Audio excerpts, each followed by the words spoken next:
Welcome to USA Global TV and Radio, where our mission is to provide education, entertainment, hope, and inspiration. USA Global TV and Radio connects you with experts and audiences all around the world every single day to help you succeed in business and to live a richer life. Visit us at usaglobaltv.com to learn about career and life-changing training and mentoring programs like the Listening Mentor. Subscribe to our newsletter to stay informed about our special programs and offers. Discover how you can become a guest on one of our shows or a host or producer of a USA Global TV and Radio show of your very own. That's USA Global TV and Radio, where the doctor is always in.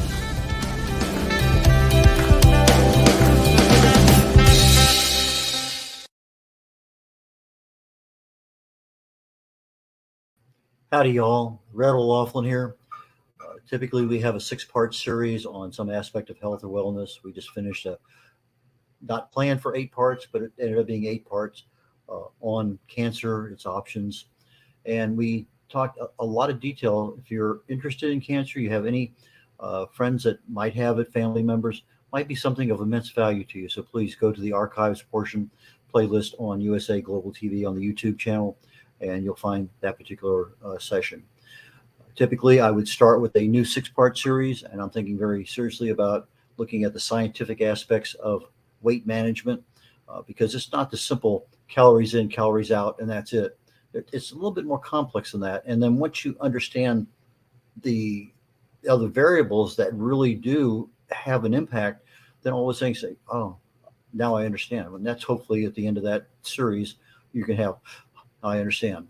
Regardless, health and wellness. I'm not a medical doctor, never have been, never worked in the pharmaceutical field, but I love chemistry. I fell in love with it many years ago. Got a degree in it, got an invitation to Vietnam, never got a chance to practice it. So came back, couldn't get in that field right away, so let it go. And all of a sudden, a few years back, my wife had some breast cancer. I got involved with a few other things. I had been writing and speaking and doing a lot of stuff on motivation, self-improvement. And I rediscovered my love of chemistry. And since then, I become really focused on the cellular parts of the body.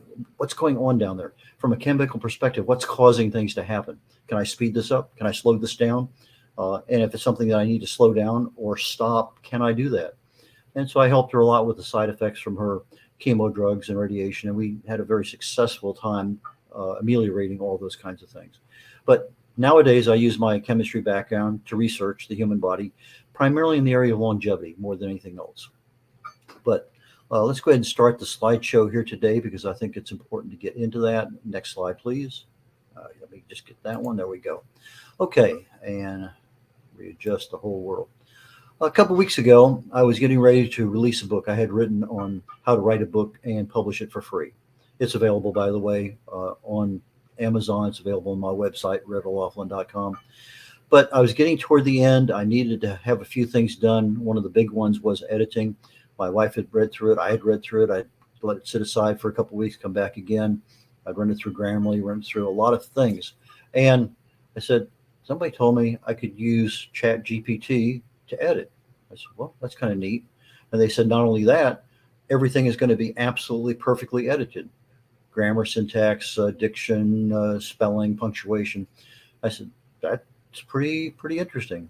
So I went ahead and I pulled up some YouTube videos, started going through there, getting appreciation for what it can do. And I saw one that had about 15, maybe 20 different commands. And it got around to editing and doing things. I said, yeah, I can do this. And so I signed up. They have a free one, ChatGPT, I think 3.0 or 3.0 or 3.5 is free.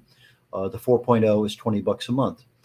Being an independent publisher, I work with a lot of different authors. It's something that I think I need to be able to have. I also be using it probably in some of my forthcoming books. But I did a few simple searches. Yeah, I'm really impressed. Did a few simple edits. Yeah, that'll work for me. Then I started editing my book, and I found out that not everything means the same. Typically, when I say edit, you go through there and you find out what's misspelled, what punctuation, etc. Well, when I use edit on ChatGPT, it really means summarize.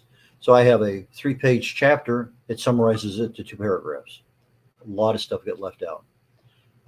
Not exactly what I wanted. However, if I said edit for punctuation, it did a great job. If I said edit for spelling, edit for grammar, edit for whatever. If I say edit for an 8th grade reading level, it will do that. There's a lot of things there it can do. And in the process of preparing for today's program, I said, see, I really and truly think that the AI might be of immense value for our health and wellness.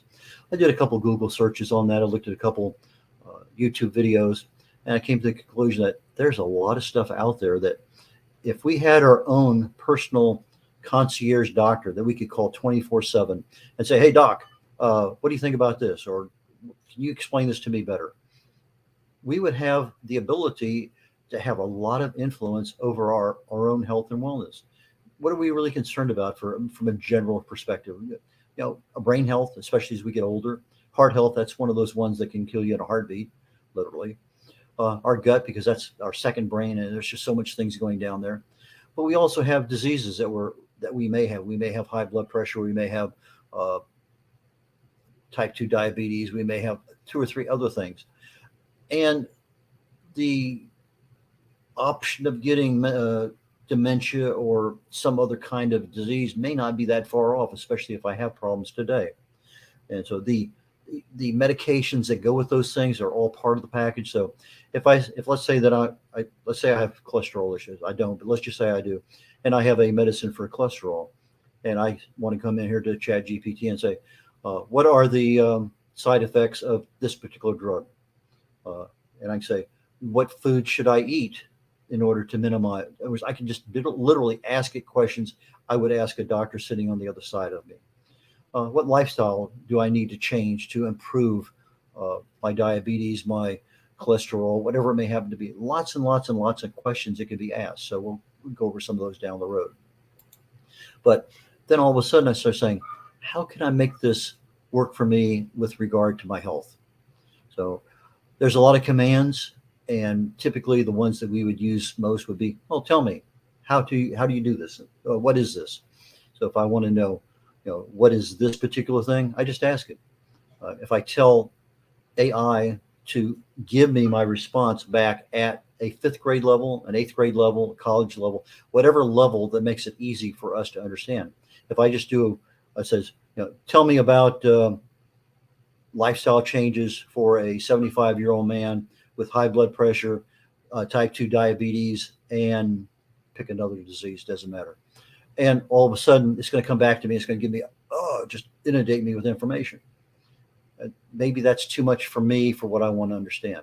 So I say, same question, but give it to me at a 5th grade level. It's going to rewrite everything, and it's going to take out all the big technical words, explain things to you at a level you can understand. And if you don't understand it, you can hit regenerate, and it's going to regenerate the entire thing, give you another answer. If you don't like that one, ask it a 3rd time. It'll keep re-asking and re-asking again. It's your choice. You tell it what you want. I look at it literally as a concierge doctor. Somebody I can go down to the concierge in the hotel I'm at, say, doc, concierge says, I want to get tickets for this event, or I want to go here. Can you show me on the map where this located? Somebody who has intimate knowledge of where you're at and what you need to do and what other people have done that have been staying at that hotel.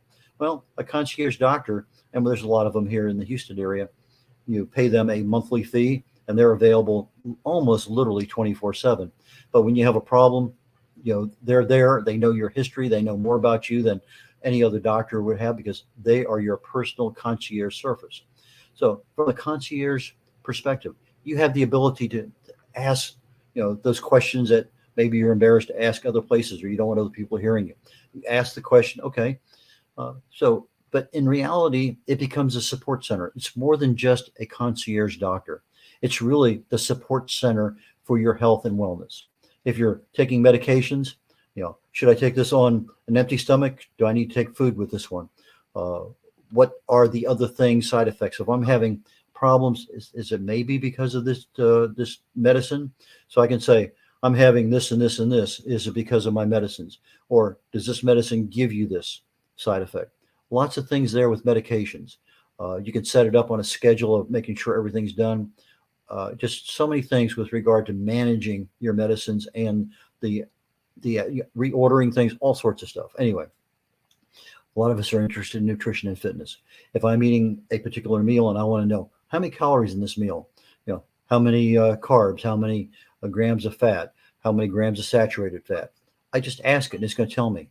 And I'm going to say, well, maybe I want to burn off some calories. What's the easiest way for me in the next 4 hours to burn off 200 calories? And it's going to tell you.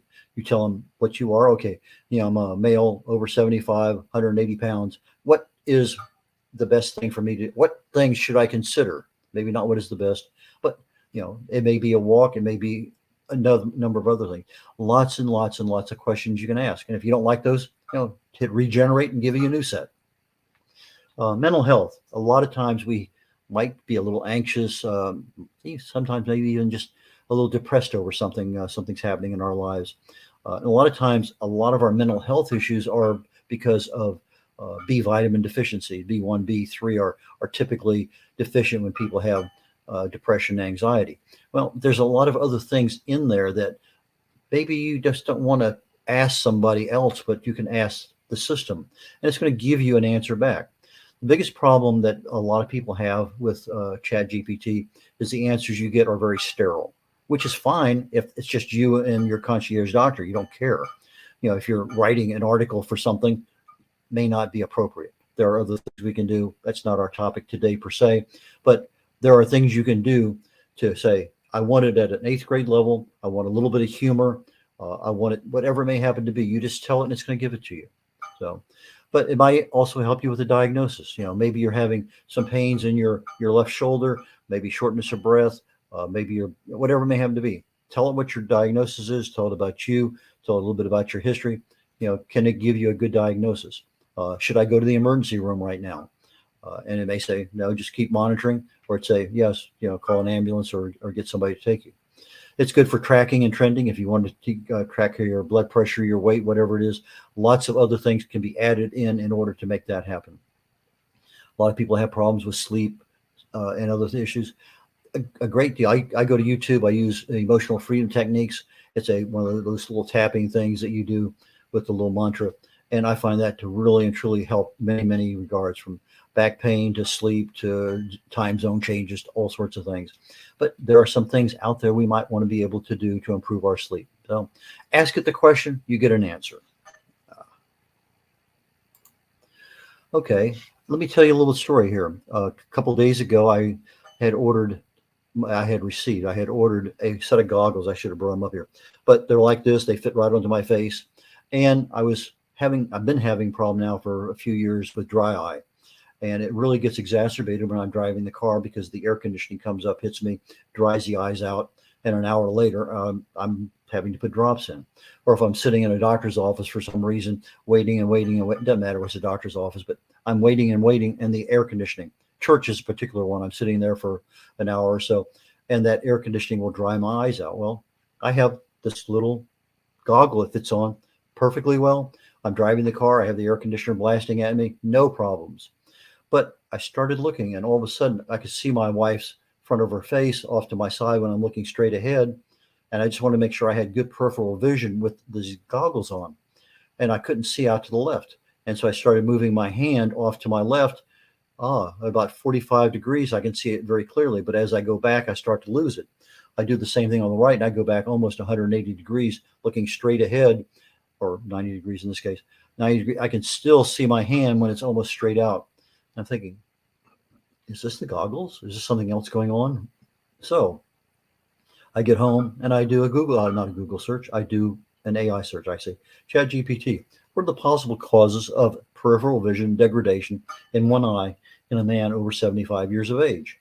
Well, it came back and gave me 2 pages of stuff. I extracted out the main categories. I said, I could have glaucoma.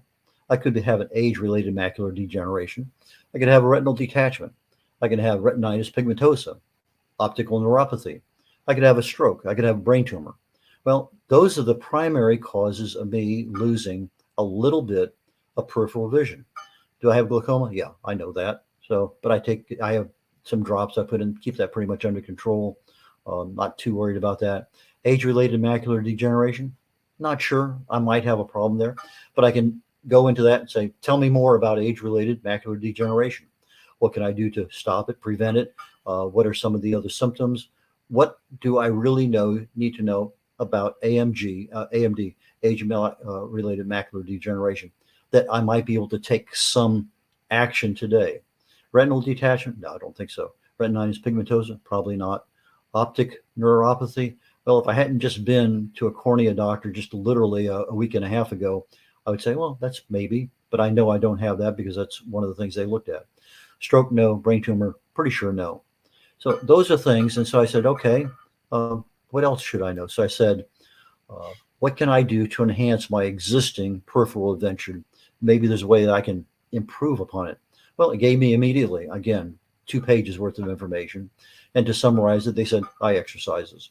And if I wanted to go in and find out which eye exercises, I could print out a dozen of them. Wide angle activities, awareness drills, good posture, regular eye exams, eye strain, reduce your eye strain, healthy lifestyle choices. So I said, okay, let's go down that road. What are some possible healthy lifestyle changes I can make today to improve my eye health? Well, again, it pumped out about 3 pages of information now and just kept going and going. And each one of these topics here, there was a little paragraph or 2 below it on diet. What exactly should I be eating? What nutritional things should I be considering? Omega-3 was one that I have to remember. Hydration, one of those ones we don't think of very often. And it is an issue with our bodies. If we get dehydrated, malnourished, and other things, there are side effects that creep up. Good hygiene, again, not something we think about, washing our hands a lot with the pandemic, but not so much nowadays with just general health. Sunglasses, obviously a good one there. Taking screen breaks from your phone, from your PC, from your monitor. Maintaining a healthy weight. Quit smoking, never smoke, that's not an issue. Practice eye safety, okay. Get regular eye exams, not a problem. Good daily eye health care habits and more. So I can look that up and it's going to give me a list of things to do. And if I want to say, give me this list and what else should I do in the morning, noon, and night, it's going to 7 a.m., 9 a.m., it's going to give me a list by time. I was blown away. I said, interesting. I need to share this kind of information with other people, which is why it came out today in a particular one.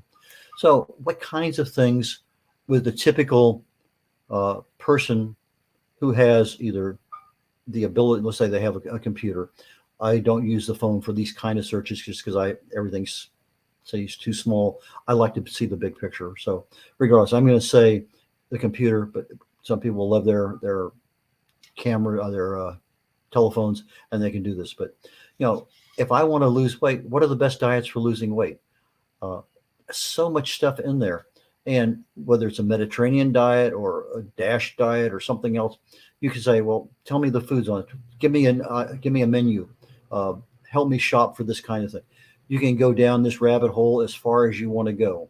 And if you want to start a weight loss program, well, then print me out a schedule for foods to eat, menus, exercise, stress management, whatever, and just go there.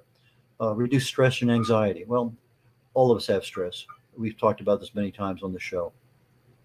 Stress affects us all. It's just like the wind, just like the breeze. It's not what happens to us. It's what we reach out, grab a hold of, and don't let go. So when we're not letting go of something, that's when we start having an issue. Literally 80% of all doctors' visits have some genesis in stress. Low level cellular chronic inflammation caused by stress of some sort. So there may be a lot of things. We can do breathing exercises. We can do exercise. We can do meditation, lots and lots and lots of things. And maybe there's some things in there that you're not aware of. There are some YouTube videos that will definitely help. I already mentioned sleeping, improving our sleep quality. Lots of things with sleep quality. I used to read in bed. I gave that up many years ago because when I go to bed, I want to go to sleep. I don't want to go to bed and watch TV or go to bed and read. I want to go to bed and go to bed. And so I sit up in a chair and I read. If I want to go to sleep in the middle of the afternoon, I'll go take a quick nap. A quick nap to me is like 7 to 9 minutes. A long nap is like 20 minutes. But if I want to, I'm tired. Listen to your body. Go do something. Um, what if you think you're depressed? What if somebody says, what's going on? What's wrong with you? And you don't, nothing. It's hard to hide body language. But maybe there's some things in there you can say, uh, hey, Dr. Chat, tell me some of the symptoms of depression. Okay. Well, I have this and this. Is that really depression, or what's my, talk to it like you're talking to a person. It's going to, the more you talk to it, the more it's going to understand you and your uniquenesses. With the pandemic, big deal about our immune systems. And it's a big deal otherwise without the pandemic. What are some easy ways to boost your immune system? Is exercise going to boost it? Is eating fish going to eat? Lots of things in there. But you have to know, take the time, and just pick what do you want to do today. So some people have cholesterol. It's not the issue of cholesterol, it's the issue of oxidized cholesterol, because that's the plaque that forms in our heart valves and arteries. But cholesterol in and of itself, our bodies need cholesterol. Every single cell in our body needs cholesterol. But there's a whole story going along with this cholesterol phenomenon that we've been looking at the last couple of decades. But for most of us, it's a non-issue. For those people who are on cholesterol medicine, it is an issue. And you can say, well, what can I do to lower my cholesterol? And it's going to give you a lot of items. If some of them aren't what you and your doctor are talking about, print the list out when you go in to talk to the doctor and say, hey, these things here I'm told will stop or slow down or whatever my cholesterol. What do you think? And so now you can get a human to talk back to you and say, yeah, that sounds pretty good. Why don't we try that too? Or there may be some medicine you're taking that some of those other cholesterol lowering issues might be a problem with. And that's the person. And if the doctor doesn't know, your pharmacist would know for sure. What are some of the side effects of medicine? Good question, because everything when you're looking at contraindications are so small. Literally, I have to get a magnifying glass. I look at all that stuff. I'm a big label reader. So you're not going to be able to get, if I have these two different ones that are mixed together, what are the side effects? Well, now you have to have two pieces of paper and you're trying to compare things. Might be a good place to ask.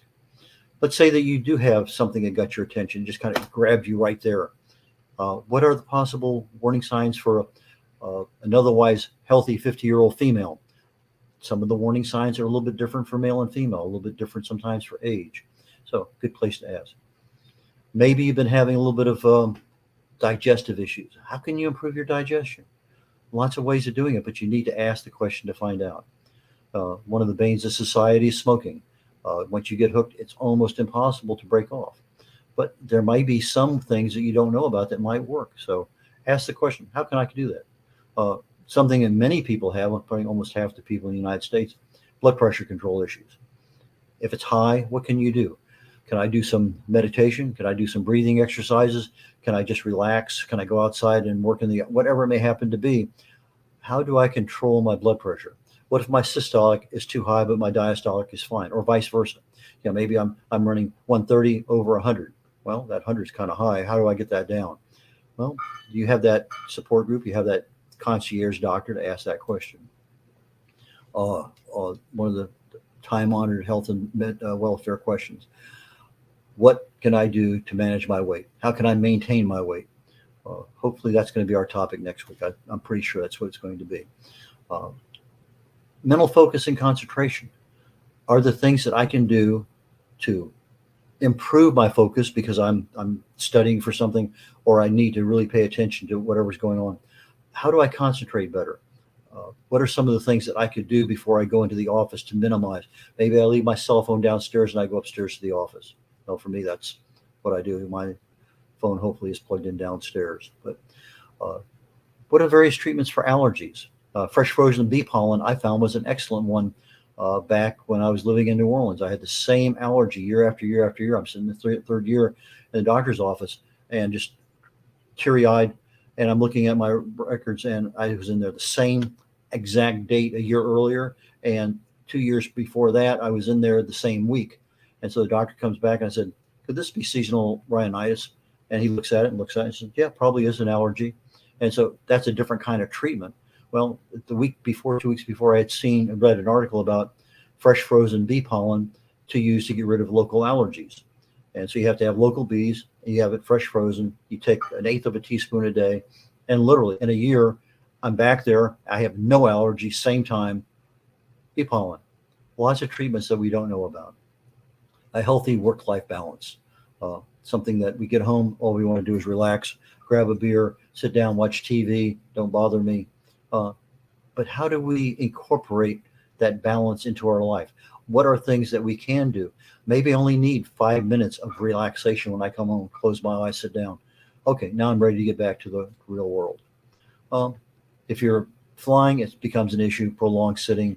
If you're in a car all day long, if you're in an office all day long, are there risks? If you're a 35-year-old, uh, is there a really risk? Or if you're a 65-year-old, good question to ask, something to know about. Back pain, something that a lot of us have. Is there an easy way to prevent it? If I stretch it a certain way, does it work better? Anyway, lots and lots and lots of things. But if you want to know it at a certain level, I usually say eighth grade level or less, depending on what your educational. Uh, when I'm doing research, I want references. I was on a program yesterday, and they said a couple lawyers been using the Chat GPT to write their briefs. They get before the judge, and their other lawyers are saying that's not the reference. Well, if you're using a reference and Chat GPT gives you something, and it being published, you better darn well sure check it out to make sure it's good. Just because it's AI doesn't mean it can't make a mistake. So if you're using references and you're publishing them on anything, double check, triple check that reference is a legitimate reference, because that is super important. I did this. I said, give me a daily schedule for stress relief for 75-year-old. Oh, boom! It gave me about 3 pages. Okay, at 7 a.m. do this. 8 a.m. Literally every hour of the day, it gave me something to do. It didn't take very long. It was just little things. But I'm thinking to myself, that if I set my clock, 1 hour to have it, ring and put it on an hour timer, and all I had to do was, okay, now I'm going to do 2 minutes of this, or I'm going to do 30 seconds of this. That would be a good way to get in what stress relief methodology can I do easily that I don't mind taking time. I mean, smiling is one of the easiest, but we don't even think about smiling when we're stressed. Uh, my wife and I walked the Camino de Santiago in Spain, 500 miles. We walked in 30 days. We started walking a year ahead of time. But if I said, hey, Dr. Chat GPT, my wife and I are walking a mile, mile and a quarter a day. I want to get up to 10 miles a day within 30 days. So I did. I asked the question, and it gave me back, it's okay, this is what you need to do. Today do this, next day, next week, next the week after that. Amazing what it gave me. So I'm doing my own test on this thing. I always get C-reactive protein, homocysteine level, vitamin D, and a few others. Annual physical. I haven't missed an annual physical with my doctor since 1968.